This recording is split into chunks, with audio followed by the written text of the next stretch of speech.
When I applied for the Policy Institute this time last year, it felt exactly like what I needed at exactly the right time. I was furloughed from a job that I loved as a result of the pandemic, and I was looking for not only direction in my career, but also to be a force for change and to help other people.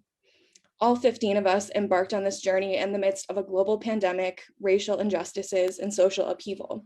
And we all knew that we wanted to affect change in Rhode Island, especially for women and girls.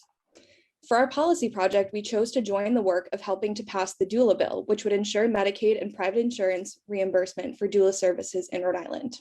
When we first came together as a cohort last August, I think we expected that the policy we worked on would follow this linear fashion from inception to committee to the floor and then to the governor's desk. As a cohort, we learned that in order to work on the doula bill in the right way, we needed to have effective, meaningful conversations about how race plays a role in this policy. It also meant that we needed to listen to the doulas and the BIPOC community at the forefront of the doula bill movement. We learned to work at the speed of trust and have patience and respect as we built relationships with the organizations already moving the doula bill forward.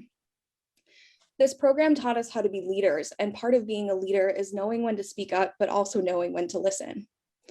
We also had to learn how to recalibrate our definition of success. We learned that success is growth.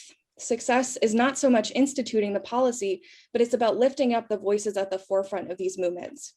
We succeeded not because we worked on this bill, but because we know that we will use these lessons and apply them to exactly where they're needed most, in the development and the assessment of all policies aimed at improving the lives of girls and women in Rhode Island. Initially getting into this program, some of the things that I thought of is really, how can my voice be heard? How can I be a part of my community?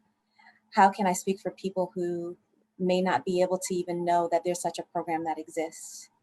And so given the opportunity to be a part of this helped me to learn, helped me to grow, and literally put my voice into a process in which people that look like me can be heard. One of the great things about working on this bill is that, as Emma mentioned, there were so many incredible organizations and individuals already working on the bill in the past, and we were so happy and so honored to be able to connect with them and learn. And ultimately, a smaller group of us joined the Friends of the Doula Reimbursement Act, which is a task force consisting of the bill sponsors, other legislators, and representatives from all of these amazing groups that you see here, who've been putting so much effort and work into this bill for a while now. Over the course of the last probably 5 or 6 months or so, we did so much work to try to amplify and support this bill as best we could. Between over more than 20 different kinds of testimony that we submitted throughout the time this bill had been in different sessions, to over 850 hours of time spent together to work on this policy project. We conducted all kinds of outreach to our elected officials, to our friends, to our family, to doing phone banking, to research, in really all these different directions. We did our best to help amplify this movement. Actually, our learning went far beyond the political arena, and each of us really had the opportunity for self-reflection and to build connections with amazing people serving in leadership positions within and out Rhode Island.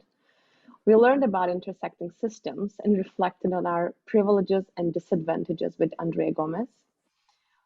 Counting today, we held 8 sessions in total with guest speakers, and we learned about many issues, including lobbying, testifying, budgeting, and how to run for office. We connected with WPI alumni and get their wisdom, and we got inspired by them. We also learned from one another. For instance, Emma and Didi gave us a workshop on digital communication and even offered visibility for impact sessions. And now, as we look towards the future, each of us will continue to amplify, advocate, and move the needle in our work and in our communities. Each of us has our own areas of influence, and now we are better equipped to engage personal and community connections.